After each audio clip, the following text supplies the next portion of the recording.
Nunca fui bueno para obedecer órdenes, mucho menos cuando venían de mi madre. Desde pequeño algo me reaccionaba con rebeldía ante cualquier mandato, como si llevar la contraria fuera una forma de afirmar mi existencia.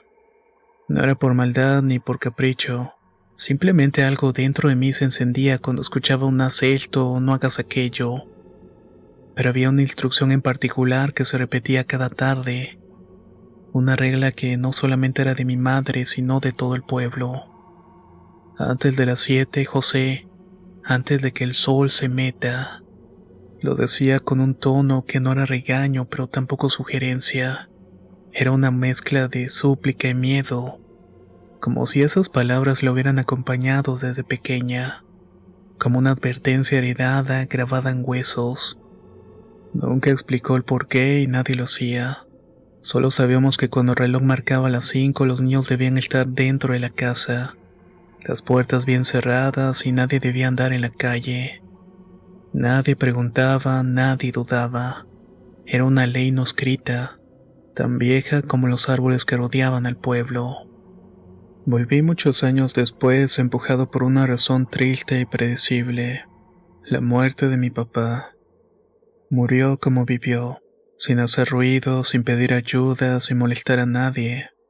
Se fue solo en la misma casa donde pasamos los mejores y peores días de mi infancia. El velorio fue pequeño e íntimo.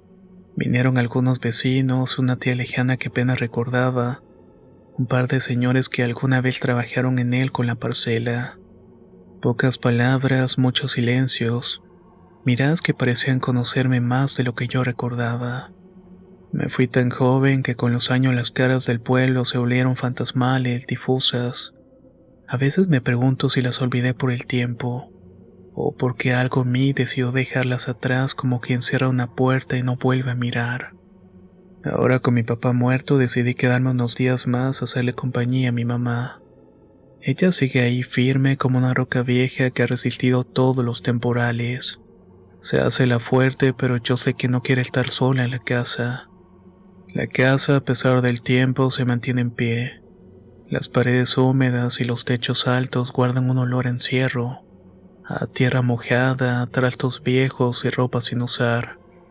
Era como si la casa respirara hondo con cada paso que daba, como si reconociera mis pisadas y me recordara que yo también le pertenecía.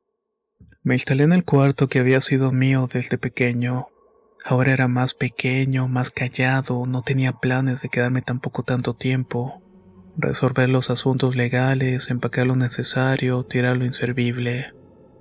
Pero pronto comprendí que la casa no se deja vaciar tan fácilmente. Cada rincón guardaba algo y cada objeto tenía el peso de una historia que yo ya no sabía cómo contar. Mamá me ayudaba con lo que podía, pero más que nada se quedaba sentada mirándome en silencio, como si supiera que tarde o temprano algo que estaba dormido iba a despertar. Fue una noche mientras estaba acomodando el cuarto que usábamos como bodega cuando encontré la foto. Ese espacio era un caos de herramientas, documentos, latas oxidadas, cobijas viejas y cajas de cartón mal cerradas. Papá había convertido ese cuarto en un pequeño refugio de cosas útiles y cosas no tan útiles, al menos según quien lo viera. Yo iba sacando todo, una caja tras otra, organizando lo que servía y lo que podía donar o lo que simplemente era basura. En una de esas cajas, entre papeles doblados y una linterna vieja que ya no encendía, encontré un viejo sobre de cartón. Dentro varias fotografías, de esas de antes con bordes blancos y colores apagados, que con los años terminan amarillentos como hojas secas. La mayoría eran retratos familiares. Yo montado en un caballo que alguna vez fue de mi abuelo, sonriendo con la cara llena de polvo y los pantalones remangados. Mamá colgando ropa en el patio con el mandil amarrado a la cintura. Papá con su camisa a cuadros y su cigarro eterno entre los dedos, apoyado contra la cerca como si el tiempo no le pesara. Nada fuera de lo común hasta que apareció esa. Era una foto mía de niño. Tendría unos 8 años, tal vez menos.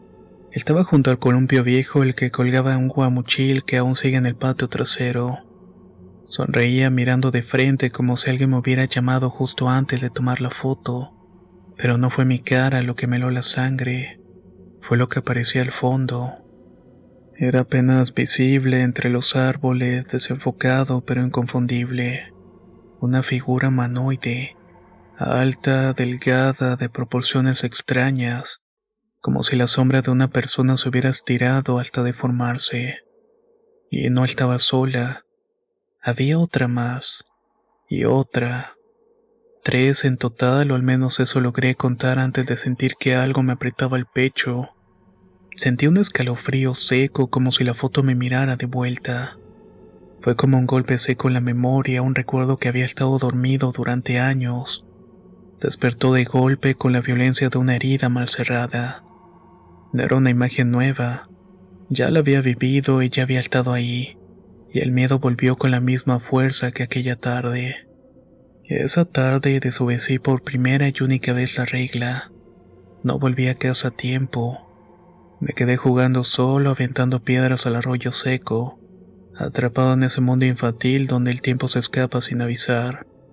No se sentía hambre, ni frío, ni prisa. Solamente jugaba y cuando me di cuenta el sol ya se había metido detrás de los cerros. La luz había cambiado de tono. Era ese momento del día en que todo parece más lejano, más irreal, con una luz que parece prestada del fondo del mar y entonces lo vi. Al principio pensé que era mi imaginación, sombras entre los árboles, pero no eran ramas, ni troncos, ni pájaros en movimiento. Eran figuras. Surgían de entre los troncos con una calma terrible y no caminaban, no flotaban. Se deslizaban como si el suelo mismo las empujara hacia mí. El terror me llenó por completo y no pensé. No dudé y salí corriendo con todo el cuerpo temblando y los brazos cortando el aire. Corrí como nunca, cruzando los matorrales, el camino estaba empedrado. Corrí llorando, gritando sin voz. Sentía que venían detrás de mí y que me respiraban en la nuca. No sé cuánto tiempo tardé, pero cuando llegué a casa mamá ya estaba en la puerta esperándome. Tenía los ojos llorosos, el rebozo apretado en los brazos como si sostuviera a alguien invisible. Me abrazó tan fuerte que sentí que me iba a romper. No dijo nada y solo me metió a la casa. Cerró la puerta con doble llave y apagó todas las luces. Esa noche durmió sentada junto a mi cama. Nunca volvimos a hablar de eso, ni ella, ni yo, ni nunca más. Con el tiempo creí que lo había soñado, que había sido producto del miedo, de la desobediencia, de mi imaginación infantil. Hasta que vi esa foto, hasta que entendí que no lo había inventado y que todo fue cierto. Ahora comprendo por qué mi mamá repetía esa advertencia con tanto empeño. No era una simple regla ni una superstición del pueblo, era una súplica, un intento desesperado por protegernos de algo que no entendíamos, algo que tal vez sigue ahí agazapado entre los rincones del día, esperando que la luz comience a retirarse del mundo. No importa cuánto tiempo haya pasado ni cuántas cosas hayan cambiado, hay presencias que no entienden de calendarios y que simplemente permanecen al acecho, fieles a su hora. Y mamá, que a veces se queda mirando por la ventana como si esperara algo que no termina de llegar, tampoco volvió a hablar de aquello, como si también supiera que hay cosas que no necesitan explicación y solo necesitan el silencio. No puedo evitar pensar en lo que habita entre los árboles cuando cae la tarde, en aquello que no se deja nombrar, pero que todos en el pueblo aprendimos a temer sin que nadie nos lo explicara. Tal vez no solo sea importante entender qué son, tal vez basta con saber que existen.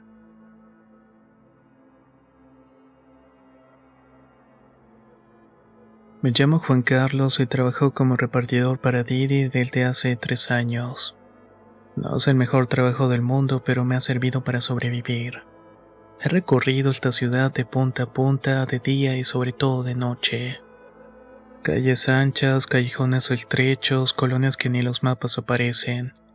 La ciudad se me metió en la piel como una rutina inevitable, como una canción pegajosa que uno ya no sabe si odia o que le gusta. En las madrugadas, cuando el bullicio baja y solo queda el murmullo del viento entre los árboles, es cuando realmente siento que conozco este lugar. A esa hora los edificios parecen más altos, las sombras más largas, y el aire más pesado, como si la ciudad se quitara la máscara y mostrara su verdadero rostro. No es que me encante trabajar de noche, pero el turno nocturno paga un poco mejor. Y si en el tráfico del día uno se desliza entre avenidas como si fuera dueño de todo. De hecho, me gustaba sentir esa libertad, esa falta de ilusión de control, y me hacía pensar que nada malo podía pasarme. Esa noche, como tantas otras, andaba en la moto y el casco me quedaba un poco flojo, pero ya me había acostumbrado. El celular iba fijo en su soporte con la app abierta esperando el siguiente pedido. Acababa de entregar unos tacos en una unidad habitacional medio escondida allá por el sur. Todo sin novedad, y el cliente salió, pagó en efectivo y volvió a su departamento. Yo volví a encender la aplicación y comencé a subir rumbo al centro. Pensé que quizás saldría otro viaje en el camino y las calles estaban casi vacías, apenas unos coches pasando de vez en cuando, y los postes de luz lanzaban sombras que se estiraban como brazos de humo. El aire estaba fresco, húmedo, esa humedad pegajosa que anunciaba una tormenta aunque no terminaba de llover. Para mí era una noche como cualquier otra, pero no lo fue. Mientras subía por una calle angosta, una de esas que parecen pasadizos secretos, que te conecta lo viejo con lo olvidado, algo llamó mi atención. Justo bajo un poste de luz amarillenta, ahí donde la calle se angosta tanto que dos autos apenas pueden cruzarse sin rozarse, vi a un grupo de personas. No estaban caminando, no hablaban, no hacían nada. Solamente estaban ahí de pie formando un círculo casi perfecto. Eran 7 o 8 quizás. Lo raro fue que estaban dispuestos, todos mirando hacia el centro, hacia el suelo, como si observaran algo invisible pero importante. Desde mi ángulo no podía ver qué era y me parecía extraño pero no alarmante. Al principio pensé que alguien podía haberse desmayado o que alguien estaba teniendo alguna emergencia, pero no había movimiento y no se agachaban. No hacían nada y solamente miraban, silencio total, ni un murmullo. Aflojé la velocidad más por instinto que por otra cosa.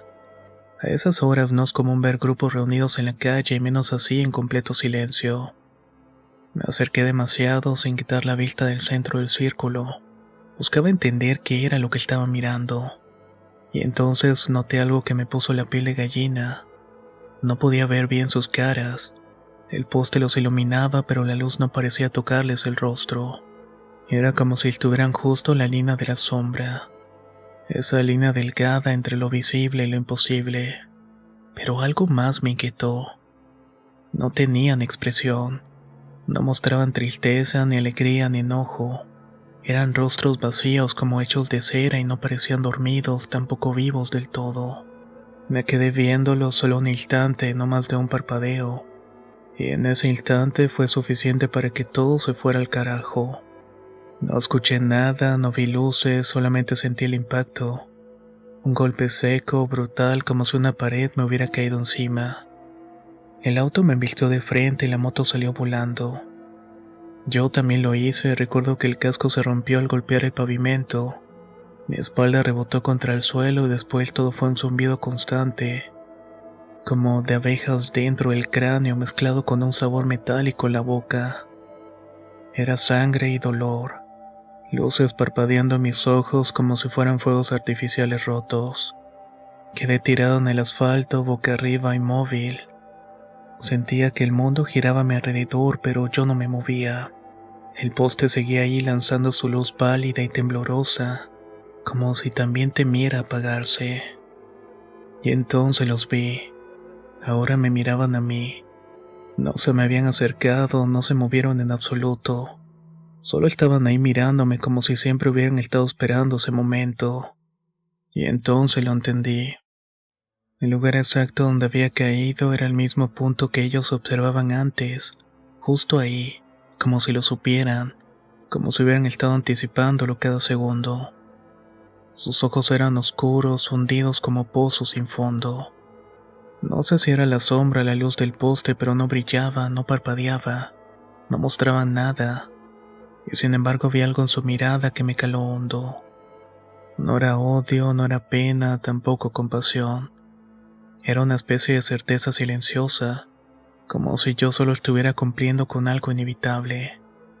como si el día antes de llegar ellos ya supieran que iba a terminar ahí tirado frente a ellos, roto y sangrando. Y lo peor no fue eso. Lo peor fue darme cuenta de que por un momento yo también lo supe, y de pronto se fueron. No caminaron, no se alejaron, no se deshicieron en humo, simplemente desaparecieron, como si alguien hubiera borrado una parte del mundo. El círculo se deshizo sin moverse y el poste quedó solamente iluminado y el pavimento vacío. Por un momento dudé si de verdad había estado ahí, pero no.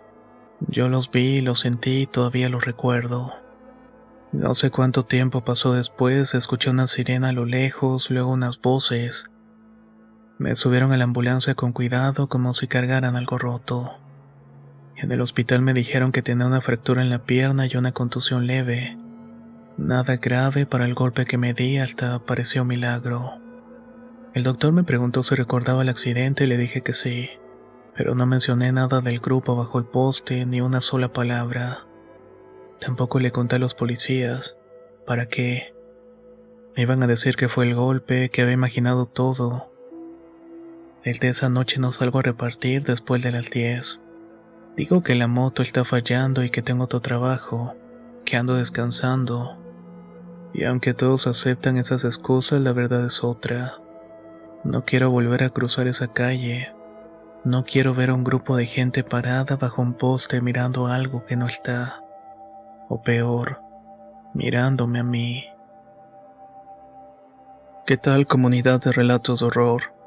Les envío un cordial saludo desde mi natal Guadalajara. Esta anécdota me pasó hace ya algún tiempo. Trabajaba en una zona muy alejada de la ciudad y en la empresa donde laboraba tuvimos un festejo por el aniversario de su fundación. La fiesta se extendió hasta muy altas horas de la madrugada y se me hizo fácil esperar a que amaneciera. De esta manera tomaría el transporte público de regreso. Pero para eso aún faltaba bastante, así que un compañero de trabajo me dijo que iba a regresar a casa de sus padres, que quedaba algo cerca de la mía y que me fuera con él. Terminé aceptando y ya cerca de su destino me dijo: aquí te dejo, ya casi llego. Atraviesa hasta la próxima esquina y allí está una estación de taxis. Me despedí y tomé camino, pero para llegar a esa esquina tenía que pasar por el antiguo panteón de Mezquitán, uno de los cementerios más antiguos de la ciudad y rodeado de muchas leyendas. Incluso había la leyenda de que si hacías un ritual podías convertirte en el dueño de la famosa casa de los perros. Sus bardas alcanzaban aproximadamente 3 metros de altura o poco más. Fue justo ahí en esa zona donde corrieron los fusilamientos donde pasó lo más impactante, algo que tenía que ver con una vieja leyenda. Delante de mí vi que estaba caminando una anciana de muy avanzada edad, apoyándose en un bastón que más bien parecía un palo viejo. No era raro, pues era un barrio muy antiguo, de los primeros de la ciudad, y todavía hay familias que viven con sus bisabuelos o tatarabuelos. Di pasos más rápidos y la alcancé y la saludé. Buenos días, a lo que ella respondió: buenos ayeres, hijo. Me sacó de onda esa respuesta y en ese momento me di cuenta de algo inquietante. Yo iba casi corriendo y ella seguía mi paso. Eso era prácticamente imposible. Llevaba un bastón y cómo podía caminar o más bien trotar tan rápido. De repente pegó un brinco y llegó hasta lo más alto de la barda del panteón. Mi corazón casi se detuvo. Entonces desde la acera de enfrente un hombre me gritó: amigo, corre. Era un trabajador del mercado de flores que está justo enfrente donde trabajaba toda la noche. Me metí corriendo a su local, cerró las puertas y me preguntó: ¿qué fue eso, amigo? ¿Aventaste algo o te cayó? Le respondí todavía temblando: ninguna de las dos, fue una anciana. Su rostro cambió por completo y me dijo: otra vez anda la bruja. Qué bueno que te vi, muchacho, porque si no te hubiera hecho algo. Aún asustado le pregunté si ya la había visto antes y solamente me dijo: desde tiempos antiguos se cuenta que regresa. Solo se le conoce como la bruja del panteón de Mezquitán. Hola, mi nombre es Jorge y soy de un pueblo del norte de Puerto Rico llamado Camoy. Les voy a contar mi historia. Allá por el año de 1999 empecé a trabajar como paramédico en un hospital del área norte. Ahí conocí a una compañera de trabajo de Arecibo, otro pueblo cercano al mío. Como nos ponían a hacer turno juntos, muchas veces llegamos a tener bastante confianza. Sé que yo la traía y con el tiempo empezamos a hablar de manera más personal. Un día ella me dice que por qué no iba a su casa después de mi turno. Aprovechando que ese día ya estaba libre, yo salí a las 11 de la noche. Le pregunté si tenía pareja y me dijo que no. Mi turno era de las 3 de la tarde a las 11 de la noche. Salí como de costumbre y me dirigí a su casa que quedaba en el barrio Hato Viejo de Arecibo. Para ese tiempo no existía el GPS en los teléfonos, así que me dio las indicaciones y yo las seguí como pude. Cuando ya iba a entrar a Hato Viejo desde la carretera número 10, noté una iglesia pentecostal bastante grande que se ve desde la carretera. Justo cuando voy a doblar por la iglesia veo a un tipo parado frente al templo. Estaba vestido con una camisa negra y unos pantalones cortos color crema. Miraba fijamente hacia la carretera 10, justo por donde yo acababa de entrar. Cuando pasé por su lado me di cuenta de que no se le veía la cara. Pensé que era por la oscuridad, pero algo me pareció extraño.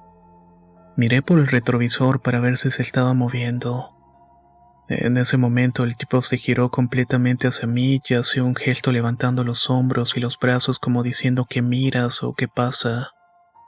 Lo raro es que no había forma de que él supiera que lo estaba mirando por el retrovisor, porque yo ya había pasado por su lado, y hasta ese momento él seguía mirándose la carretera. Ahí me dio un escalofrío terrible y aceleré hasta llegar a la casa de mi amiga. Cuando llegué ella me vio pálido y me preguntó qué me había pasado. No le conté lo que vi por si pensaba que estaba loco. Le dije que por poco me chocaban en el camino. Estuvimos hablando un rato y en la conversación le pregunté si era divorciada, a lo que me respondió: no, soy viuda. Mi esposo murió ahogado en la Cueva del Indio en la playa de Arecibo. La Cueva del Indio es una formación rocosa muy conocida por los surfistas y por su belleza natural. Pero lo que me heló la sangre fue lo que me dijo después.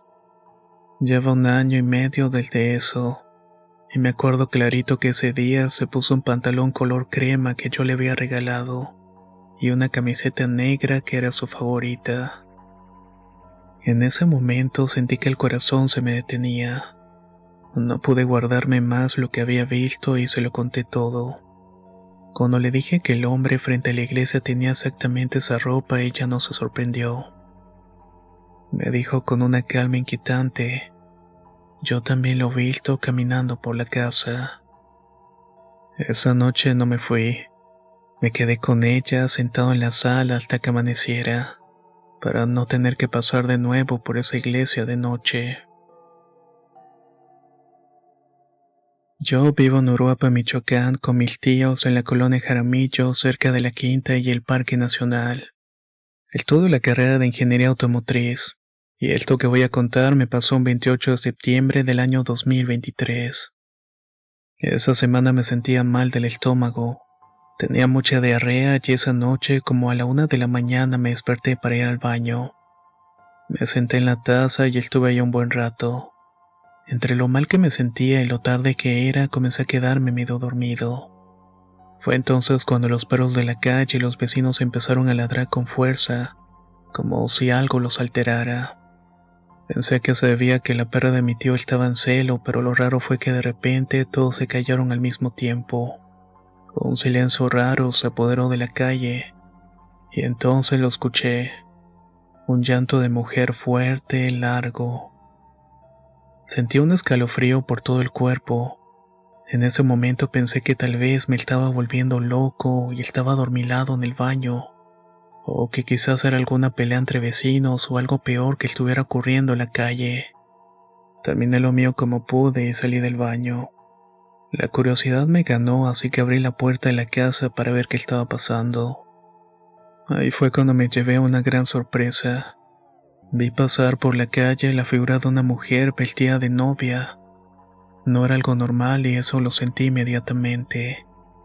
El miedo me congeló, cerré la puerta con rapidez y me dije a mí mismo temblando que era la Llorona. Volví a asomarme, pero ya no estaba. La calle estaba vacía y en ese momento la perra de mi tío corrió hacia mí y me asustó más todavía. Me metí a mi cuarto casi corriendo y me puse a rezar. Pensaba que lo que había visto podía haber sido gente que andaba robando casas porque la colonia Jaramillo es conocida por ser peligrosa. Incluso pensé en despertar a mi tío, pero no lo hice. Ya no pude dormir en toda esa noche. Cuando llegó la hora de alistarme para ir a la escuela no me daban ganas de salir. Todavía era de noche cuando tomé el micro y la experiencia seguía fresca en mi mente. En la escuela le conté a mis compañeros del salón, pero nadie me creyó. Incluso algunos se terminaron burlando de mí. Esa noche, después de cenar, salí con mi tía un rato a la calle. Unos niños estaban jugando y de repente uno de ellos gritó en broma: "Nos va a salir la Llorona". Ese comentario me hizo recordarlo todo y decidí contarle lo que me había pasado. Mi tío me escuchó serio y luego me dijo: "No eres el único. Tu tía y yo también la hemos escuchado en varias ocasiones". No sé si me crean o si fue algo paranormal. La verdad es que es complicado de explicar. Hace 7 años trabajaba en Querétaro en una fábrica. Mi turno terminaba a las 11 de la noche. Mi vecina también trabajaba ahí, pero casi nunca coincidíamos en los turnos. Esa semana a ella le tocaba de 11 de la noche a 7 de la mañana. Eran como las 7 o 8 de la noche cuando ella entró hasta donde yo estaba. Me dijo que la señora que cuidaba a mis hijos se había ido a los pocos minutos de que mi esposo saliera a trabajar. Hablé con mi supervisor para decirle que tenía que irme, y aunque no fue fácil, me dejaron salir. Me fui corriendo y llegué a la casa como en 10 minutos. Al llegar me comuniqué con mi esposa por el teléfono de la casa y le conté por qué estaba ahí. Nuestras niñas apenas tenían meses de nacidas. Salí al patio a fumar un cigarrillo y ahí estaba mi vecina lavando la ropa. Recuerdo bien su nombre: Marlene. ¿A poco tan rápido llegaste? Ella me respondió confundida, pidiéndome que le explicara por qué le preguntaba eso. ¿A poco ya no te acuerdas? Me fuiste a ver a la fábrica para avisarme que la señora dejó a mis hijos solos. Ella, sin entender nada, me contestó: "Si no la controlas, no la fumes". Le pedí perdón y le dije que estaba nervioso, pero le agradecí. Ella insistía en que jamás se había ido, que su turno empezaba hasta las 11 de la noche.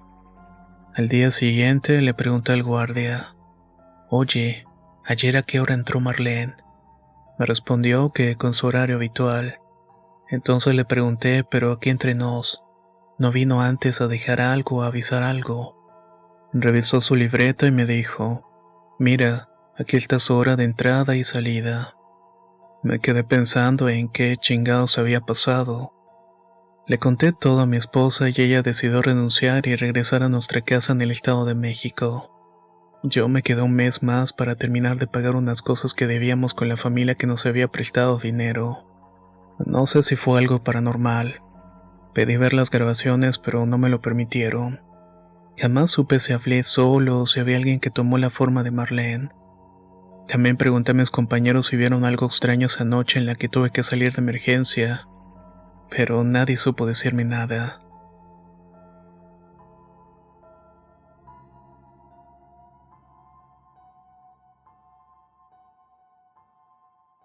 No sé en qué momento nuestras noches comenzaron a sentirse distintas. Al principio era una costumbre encantadora, una forma de cerrar el día con risas suaves y la imaginación encendida. Todo empezó como un juego inocente, uno que compartíamos con devoción sin pensar que podía transformarse en algo más. Vivimos en un pequeño departamento en la Colonia del Valle. No es grande, pero es acogedor, con paredes que guardan nuestros secretos y ventanas que reciben la luz justa en la mañana. Tiene lo que necesitamos: una pequeña sala donde jugamos y leemos, 2 habitaciones que resguardan nuestros sueños, y una cocina modesta donde siempre huele a café recién hecho por las mañanas. En ese espacio que hemos aprendido a llamar hogar vivimos los tres, Marcos, Pablo y yo. Nuestra rutina nocturna era sagrada, casi ritual. Después de cenar apagábamos todas las luces menos una, esa linterna vieja de luz cálida que proyectaba mundos sobre las paredes. Con nuestras manos o los títeres de cartón de Pablo que había pintado con crayolas y temperas, inventábamos historias imposibles, llenas de animales, piratas, castillos y monstruos que siempre eran vencidos. Pablo reía y a veces se inventaba palabras, otras veces se quedaba serio como si escuchara algo que nosotros no oíamos. Decía cosas que solo los niños entendían, frases que parecían no tener sentido pero que pesaban en el aire. Una noche, justo después de que la última sombra se desvaneciera y comenzáramos a apagar las luces, Pablo murmuró con voz suave: «Buenas noches, Gabe». Pensábamos que era un hombre inventado, un amigo imaginario de esos que acompañan a los niños cuando están solos, cuando la realidad no basta para llenar su mundo. Es normal, ¿no? Los niños lo hacen. Pero al día siguiente volvió a decirlo, igual de tranquilo, igual de seguro, y la noche siguiente lo mismo. No era una frase pasajera y no era algo al azar. El hombre comenzaba a sentirse mal. ¿Quién es Gabe?, le pregunté una vez tratando de mantener una sonrisa natural sin alarmarlo. Mi amigo de las sombras, respondió sin dudar, con la claridad con la que uno dice su color favorito, como si yo supiera exactamente de quién estaba hablando y como si fuera obvio. Marcos se encogió de hombros restándole importancia. «Ya sabes cómo son los niños», dijo mientras se levantaba del sillón. Yo asentí tratando de convencerme también, pero algo dentro de mí, una parte callada y profunda, se tensó. No por el nombre, no todavía. Era otra cosa, una sensación vaga de que había algo más de lo que aparentaba. Pasaron los días y Pablo se volvió más insistente. Quería jugar más tiempo con las sombras. Se resistía a que apagáramos la linterna. Decía que Gabe le mostraba cosas, que le contaba historias más divertidas que las nuestras. Una noche incluso levantó la vista y señaló hacia el techo mientras estábamos jugando. «¿Lo ven? Está ahí. Gabe está triste». Miré a Marcos esperando que se riera o dijera algo para romper el silencio que se había creado, pero su rostro mostraba una ligera incomodidad, una arruga apenas visible entre las cejas. No era miedo, pero sí era duda. «No hay nada, Pablito», murmuró Marcos intentando distraerlo, aunque su voz sonaba menos convencida de lo habitual. Y entonces ocurrió. Fue una noche de viernes. Ya nos habíamos acostado y la casa estaba en ese silencio espeso que llega justo antes del sueño. Pablo se levantó de su cama y vino a la nuestra con pasos descalzos y decididos. Nos pidió encender la linterna una vez más y sus ojitos estaban serios, muy serios para los de un niño de 5 años. «Por favor, hoy Gabe quiere hablar con ustedes». No sé por qué lo hicimos. Tal vez era la forma en que la dijo, con una mezcla de inocencia y gravedad que te obliga a escuchar. Tal vez porque en el fondo queríamos comprobar que no había nada, que seguía siendo únicamente un juego. Marcos tomó la linterna con las manos y dirigió el haz de luz al techo. Y entonces la vimos. Era una cara. No era una sombra de cartón ni una figura hecha con manos humanas. Era un rostro pálido, difuso, pero inconfundiblemente humano y triste. Tan triste que sentí un nudo en la garganta, uno que no había forma de tragar porque estaba flotando ahí, como si estuviera incrustada en la oscuridad misma, proyectada o tal vez simplemente presente. No sé cuánto tiempo duró, tal vez solamente fueron unos segundos, tal vez un poco más. Cuando apagamos la linterna, el frío nos caló hasta los huesos, como si una ventana invisible se hubiera abierto de par en par. Pablo sonrió suavemente como si todo hubiera salido bien. «Ya la vieron», dijo satisfecho. No dormí nada esa noche. Al amanecer, mientras estaba preparando café con las manos temblorosas, un nombre se arrastró por mi mente con un susurro olvidado, uno que pronto tomaba fuerza. «Gabe. No, Gabriel». Me volví a Marcos, que estaba sentado en silencio en la mesa con los ojos perdidos en el vapor de su taza. Gabe era Gabriel, tu amigo de la universidad. No es el que murió hace unos meses. Marcos no respondió al principio. Solo asintió muy despacio, como si las palabras le dolieran demasiado como para decirlas en voz alta. Él nos presentó. ¿Te acuerdas? Dije. Si no fuera por él, tú y yo. La voz se me quebró y no pude terminar la frase. Y entonces comprendí. Tal vez Gabe no se había ido del todo. Tal vez como última muestra de cariño había regresado no para asustarnos, sino para cuidar de Pablo, para cuidar de nosotros y de aquello que ayudó a formar.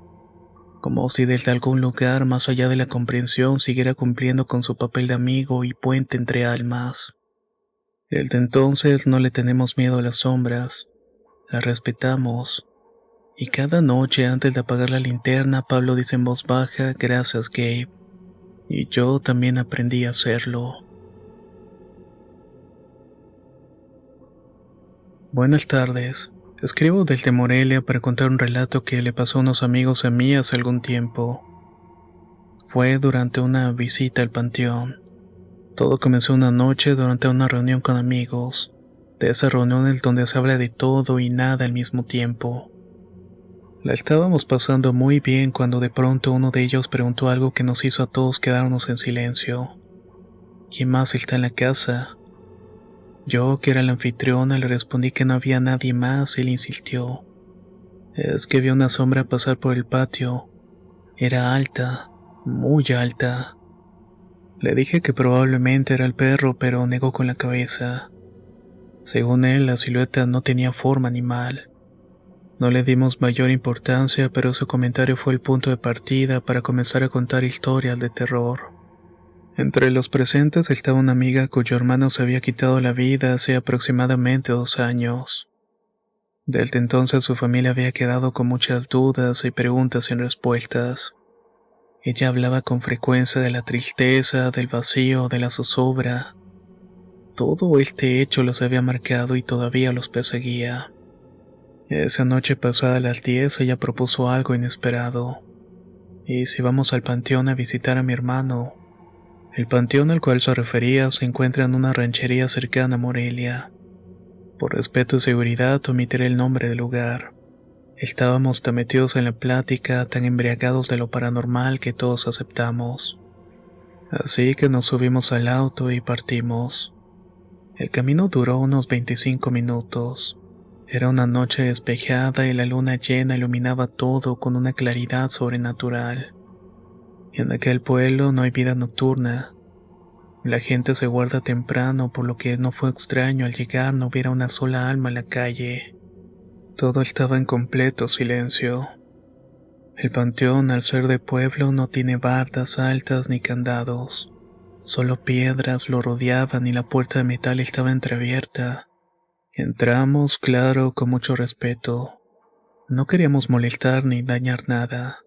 Caminamos entre las tumbas guiándonos por la luz de la luna y nos hizo falta una lámpara. Encontramos las tumbas del hermano de mi amiga sin dificultad. Nos detuvimos unos minutos frente a ella. El aire era fresco, el ambiente sereno, demasiado sereno. Sentíamos una calma rara, una calma que parecía contener algo más, algo que no se veía pero se lograba sentir. Decidimos retirarnos para no incomodar a nadie ni meternos en problemas.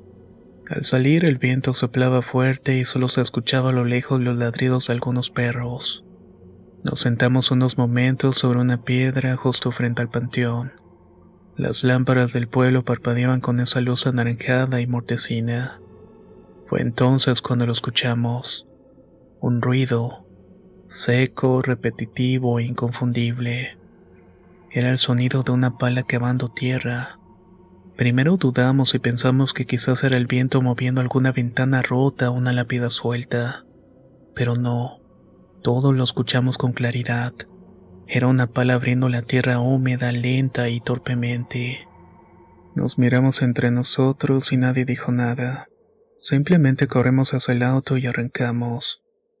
Apenas avanzamos unos metros, algo nos hizo voltear instintivamente hacia el cementerio. Y entonces la vimos. Una sombra, pero no una persona y tampoco un animal.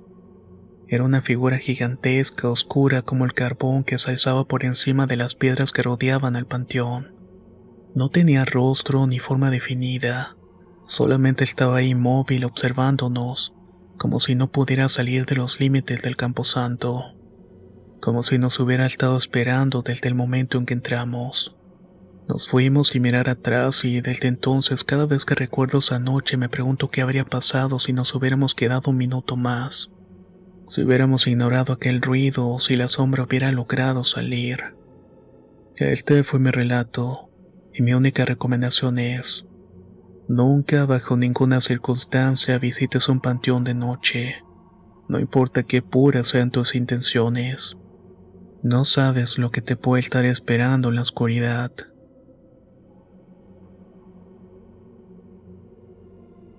Mi nombre es Irene, tengo 29 años y vivo en Monterrey, Nuevo León, donde el calor se pega a la piel como una segunda sombra y el concreto nunca se enfría.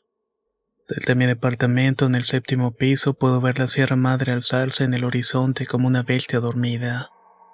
A veces pienso en esas montañas son lo único que ha sido constante en mi vida, pero últimamente he comenzado a sentir que no soy quien observa el paisaje, sino que es el paisaje, o algo dentro de él que me está observando a mí, algo que no viene del cielo o de la tierra, sino de un lugar que no tiene nombre. Desde que era pequeña he podido ver cosas que los demás no pueden ver. Al principio, cuando era muy pequeña, pensaba que eran juegos de mi imaginación, formas que se colaban entre los rincones de mi cuarto, sombras, susurros, cosas que mis padres atribuían a sueños raros o demasiada televisión. Pero no era eso. Aquellas visiones crecieron conmigo. Ya no eran destellos en los bordes de mi visión ni figuras vagas que desaparecían si las miraba de frente. Se volvieron presencias. Veo entidades caminando entre nosotros, como si siempre hubieran pertenecido al mismo mundo que nosotros, solamente que están ocultos bajo la superficie de lo cotidiano. Algunas tienen una apariencia humanoide como ancianos encorvados con ojos completamente negros, niños que sonríen sin parpadear, mujeres que se mueven sin tocar el suelo. Otros no tienen forma. Son como bolsas de sombra que se arrastran por las paredes o flotan sobre los techos. Son retorcidas, lentas, pero cargadas de una energía abrumadora. Yo las veo y siempre las he visto. Lo más aterrador es cuando se acercan demasiado, cuando siento que me atraviesan sin tocarme, que saben lo que pienso, lo que temo y lo que escondo. Recuerdo una ocasión en particular, un día cualquiera en el metro. Era hora pico y la estación Zaragoza estaba repleta de personas que entraban y salían sin mirar a nadie. Me aferraba al tubo del vagón cuando lo vi. Un hombre común de traje y corbata, un ejecutivo cualquiera con su portafolio colgado del hombro. Pero lo que me congeló fue lo que tenía detrás.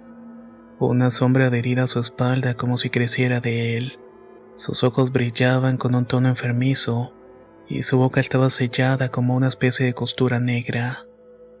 Cada vez que el hombre hablaba por teléfono, la sombra se agitaba como si sufriera, como si las palabras le provocaran dolor. No podía dejar de mirarlos. El hombre notó mi mirada y me sonrió, pero esa sonrisa no era suya. Era torcida, falsa, inhumana. Era la sombra la que estaba sonriendo a través de éste. Desde ese día entendí que no todos los cuerpos están vacíos. Algunos ya están ocupados. Fue entonces cuando empecé a dudar de todo. ¿Quién está realmente solo? ¿Quién camina con un alma prestada o manipulada? Hay personas que al mirarlas emanan algo extraño, un peso, una distorsión en el aire, como si su humanidad estuviera teñida de otra cosa. Me di cuenta de que algunas personas ya no son solo personas, llevan algo encima o dentro, como si fueran contenedores de algo que no les pertenece. No siempre lo noto a primera vista. A veces tarda minutos y en otras veces basta un cruce de miradas. Antes podía diferenciar lo que era real de lo que no, Sabía cuando estaba viendo algo sobrenatural y cuando hablaba con una persona de carne y hueso. Pero eso cambió. Todo se volvió borroso. Hace poco, por ejemplo, mientras hacía fila en el supermercado, una mujer de cabello blanco me habló sobre la lluvia. Le respondí con cortesía, pero sentí un frío extraño en la espalda. Cuando volteé a buscarla nuevamente ya no estaba. Pregunté a la señora detrás de mí si había visto a la mujer y me miró confundida. Nadie más la había notado. A veces pienso que nunca estuvo ahí, o peor, que sigue ahí pero no en el lugar donde mis ojos la buscan. No solamente los veo, sino que también los siento. Y eso es lo más agotador. Es como si mi cuerpo supiera antes que mi mente cuando algo no está bien. Se me eriza la piel, me sudan las manos, el estómago se me revuelve. Algunas presencias cargan rabia, otras tristeza, otras simplemente vacío. Pero hay algunas que son distintas, silenciosas, inertes. No quieren ser vistas, no quieren ser sentidas, ni tampoco entendidas. Esas son las que más les temo, porque su intención no se manifiesta y solamente existe. Solo espera y me aterra pensar en qué están esperando exactamente. He intentado entender qué me pasa, he ido con brujos, con santeros, con chamanes en otros estados. También visité psicólogos. Incluso entré a una iglesia después de más de 10 años sin pisar una. Ninguno me dio una respuesta clara. Algunos me dijeron que estoy bendecida con un don, como si fuera algo maravilloso. Otros insinuaron que tengo una maldición o que abrí la puerta que no debía. Mis psicólogos hablaron de estrés, de trastornos sensoriales, de traumas. Nadie me ayudó, nadie me dio paz y tampoco explicaciones.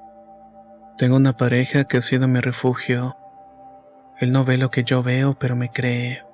Ha presenciado episodios en los que grito dormida o me encierro en el baño llorando sin motivo aparente.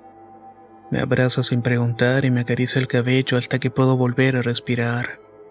No sé cómo nos ha ido. Creo que intuye que esto no es algo que pueda curar y solamente se sobrelleva. Hubo una noche en particular que nunca voy a olvidar. Llovía con fuerza y los truenos hacían vibrar los vidrios del ventanal. Me quedé dormida en el sillón y cuando desperté sentí que algo me estaba observando desde el pasillo. No se veía nada, pero el aire tenía peso, como si alguien se hubiera sentado sobre mi pecho. Me levanté temblando y fui hacia la cocina a tomar agua. En el reflejo de la ventana vi una figura detrás de mí. No gritó, no se movió, no desapareció. Solamente estaba ahí quieta. Me observaba con la misma intensidad con la que yo la observaba. No me atreví a girarme y solo cerré los ojos. Cuando los abrí, la figura ya no estaba, pero el aire seguía denso como si hubiera dejado algo. No he dormido bien en los años. Me despierto empapada en sudor con la sensación de haber sentido un sueño terrible, pero tampoco recuerdo detalles.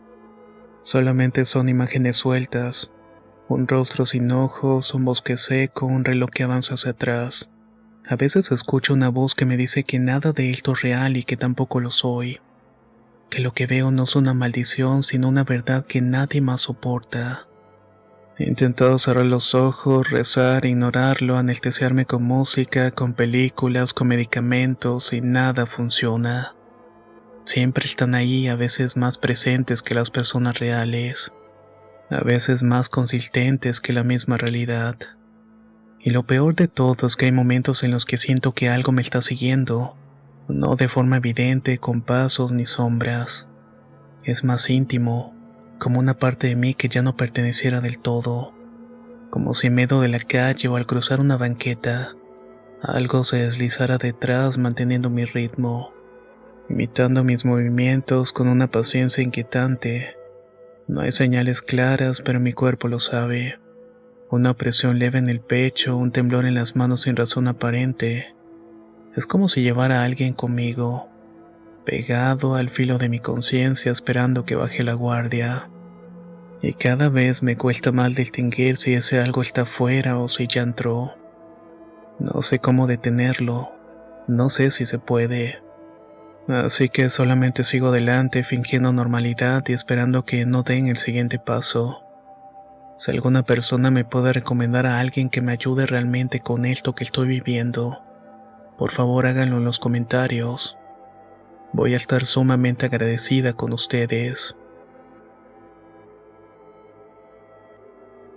Mi nombre es Martín y quisiera contar algo que me pasó hace años cuando todavía iba en la prepa. No es una historia que me guste mucho recordar, la verdad, pero cada tanto vuelve solo a mi cabeza. Es como una espina que no termina de salirse, que está clavada en algún rincón de la memoria. De esas cosas que uno cree que ya olvidó, pero basta con una sombra, un sonido o una noche de insomnio para que regrese con todo. En ese tiempo tenía mi grupito de amigos con los que siempre andaba metido en algo. El Leo, la Yona, el Rafa y yo. Éramos inseparables. De esos morros que parecen no tenerle miedo a nada y que siempre andan buscando qué hacer para no aburrirse.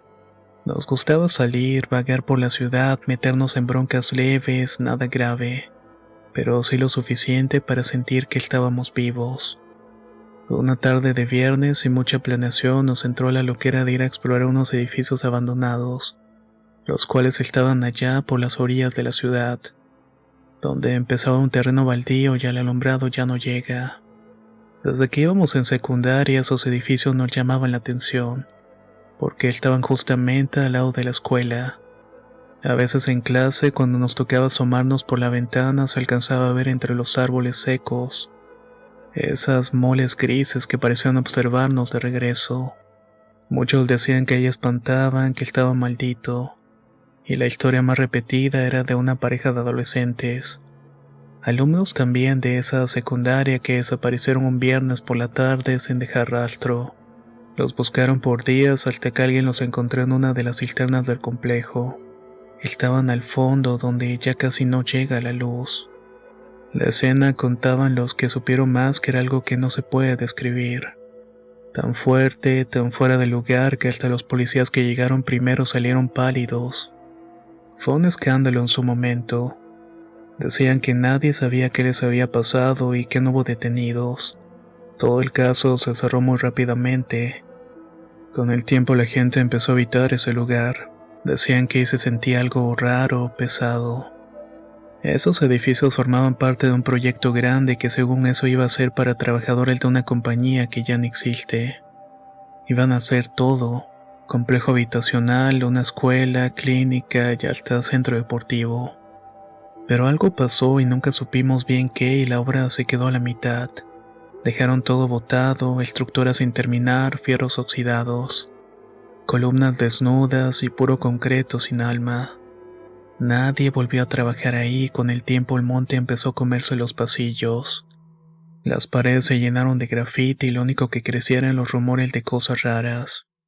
Ese viernes llegamos en las bicis ya entrada la noche. Pasaban de las 9 y era temporada de calor, pero el aire a esa hora empezaba a ponerse más fresco, con una brisa rara que venía del monte. El cielo estaba encapotado sin luna y apenas alcanzaba a ver algunas estrellas entre las nubes. Cada quien llevaba su mochila con lo básico: agua, papitas, una linterna por si acaso. Nada del otro mundo. No íbamos preparados para nada serio, solamente a curiosear según nosotros, como tantas veces lo habíamos hecho. Entramos por un costado del complejo por donde el alambrado estaba roto desde hacía años, entre los matorrales secos y los restos de basura vieja. Todo ella apestaba abandonado y descuido. Ya dentro, el primer piso nos recibió con un silencio pesado, y cada paso que dábamos hacía crujir el suelo, como si el edificio se quejara por tener visitas. Las paredes estaban llenas de grafitis viejos, nombres mal escritos, dibujos que no se entendían, números, groserías. El aire estaba denso y olía a encierro, a trapo húmedo guardado, y también en ciertos rincones algo más fuerte y más feo, como a carne podrida, como hospital sucio y viejo. Al principio, como siempre, todo era risas. Nos burlábamos de todo, hacíamos bromas tontas, nos retábamos entre nosotros a entrar primero los cuartos más oscuros. Jugábamos a espantarnos con ruidos y gritos falsos. Hasta nos tomamos un par de fotos haciendo poses ridículas. Pero poco a poco, conforme íbamos subiendo pisos, algo cambió. No fue de golpe, fue más bien como una sombra que se va colando despacito. Ya como en el cuarto piso el ambiente se sentía distinto. El aire era más frío, pero no frío normal. Era como de sótano, como de nevera vieja. Se nos fue apagando la risa sin que nadie lo dijera. Empezamos a notar cosas que no encajaban. Habían velas negras, derretidas, puestas en forma de círculo. Unas estaban recientes y otras ya solamente eran manchas. En las paredes habían símbolos pintados que parecían ser de sangre seca. Eran formas que no entendíamos. Espirales, cruces deformes, puntos. Parecía un lugar donde alguien o algo había hecho rituales.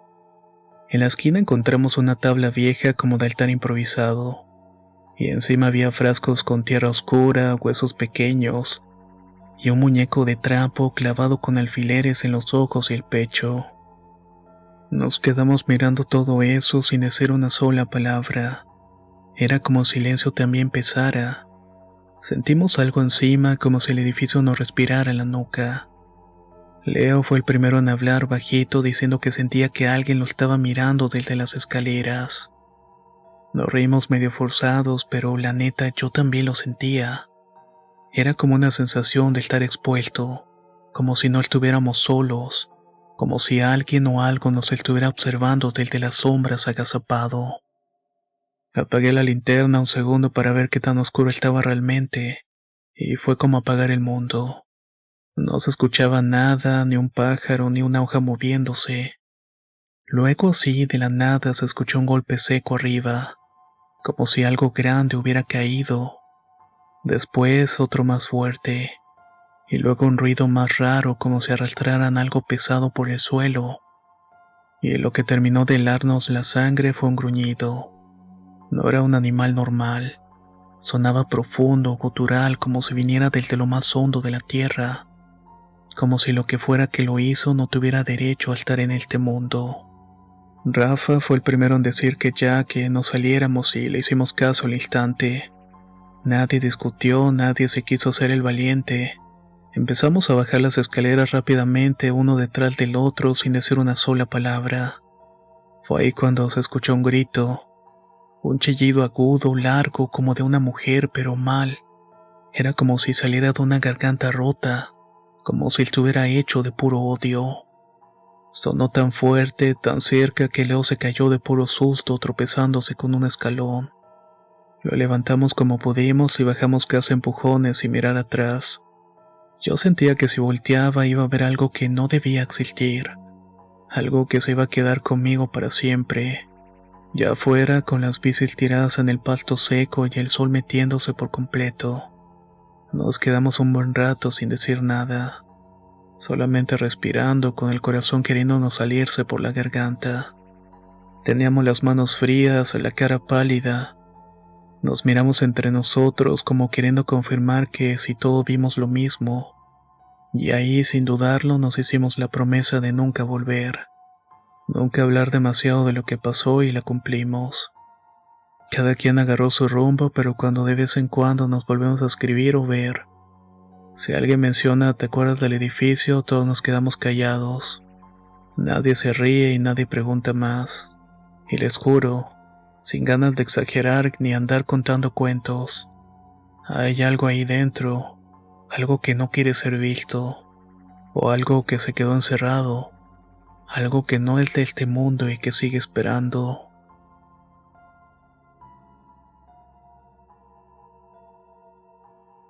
Este relato me pasó hace unos años. Conocí a un muchacho originario de Veracruz y era muy amable, encantador, pero por alguna razón tenía muchos problemas en el trabajo. Nunca duraba más de 15 días en un empleo y siempre estaba yendo de un lugar a otro como si algo lo persiguiera. Su mamá era de esas mujeres que viven con la esperanza de ver a su hijo triunfar, pero él no lograba sentar cabeza. Cuando salía con él le mostraba cariño y hasta cierto punto lo entendía. Le daba atención, lo escuchaba y trataba de comprender qué le estaba pasando. Con el tiempo algo cambió. Consiguió un empleo estable, su actitud se volvió más positiva y comenzó a salir con amigos, cosa que antes no hacía. Nuestra amistad se volvió algo más y eventualmente nos hicimos novios. Al principio todo fue perfecto, atento, detallista, siempre haciéndome reír. Pero unos meses después algo en él empezó a cambiar. Se volvió irritable, se tensaba sin razón aparente y siempre estaba a la defensiva. Yo trataba de ayudarlo, de entenderlo, pero él me apartaba y luego en un punto en que ya no pude más, decidí terminar con la relación. Unos días después de nuestra ruptura comenzó a escribirme. Decía que se sentía mal, arrepentido y que quería disculparse. Me invitó a su casa a comer y su mamá me dijo que prepararía unas memelas que solían gustarme mucho. Por el cariño que aún tenía, acepté. Al llegar estaban él, su mamá, su hermano y me saludaron. Algo que era como costumbre y nos sentamos en la mesa. Los platos ya estaban servidos y comenzamos a comer. Fue en el segundo bocado que noté algo extraño. No era un mal sabor, pero era simplemente diferente. Las memelas no sabían como antes. Sin embargo, seguí comiendo. No tenía motivo para desconfiar y al terminar me despedí.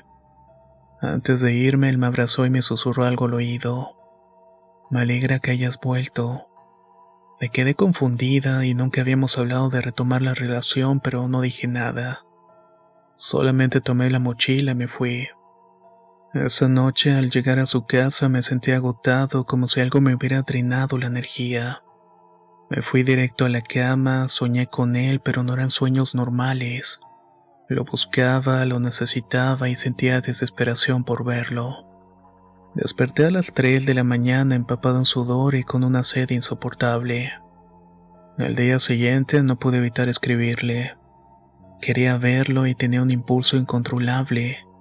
En mi cabeza resonaba una voz que decía no te conviene, pero algo más fuerte respondía que no importaba y que necesitaba estar con él. Los días fueron pasando y entre menos lo veía, peor me sentía. Me ponía de malas, me deprimía. Llegué al punto de escaparme del trabajo solamente para ir a su casa. Dejé de comer, dejé de dormir. Mi rostro lo reflejaba en todo: ojeras, palidez, desesperación. Una noche me quedé a dormir en su casa. Como ya era costumbre, desperté en la madrugada sudando y con sed. Fui a la cocina en búsqueda de agua y al buscar un vaso abrí por error el cajón de arriba y entonces lo vi. Un pequeño cofre de madera. Al abrirlo, un olor fuerte me golpeó el rostro. Dentro había un muñeco de tela con mi foto pegada al rostro. Tenía hilos rojos enredados en el cuello, las manos y los pies. Estaba empapado en un líquido espeso que olía a alcohol y a especies. También encontré varios cabellos largos, lacios y negros. Eran míos. Me quedé paralizada. El corazón me latía con fuerza y todo cobraba sentido. Mis cambios de humor, la dependencia emocional y el deterioro físico. Tomé el muñeco y salí de esa casa sin mirar atrás. Me recomendaron quemarlo y deshacerme de los restos y así lo hice. Y desde entonces mi vida cambió. Corté contacto con él, eliminé sus números, sus redes, todo. Hoy vivo una vida distinta. A veces me pregunto qué hubiera pasado si no hubiera abierto ese cajón. Pero también me pregunto, ¿cuántas más personas han probado esas memelas?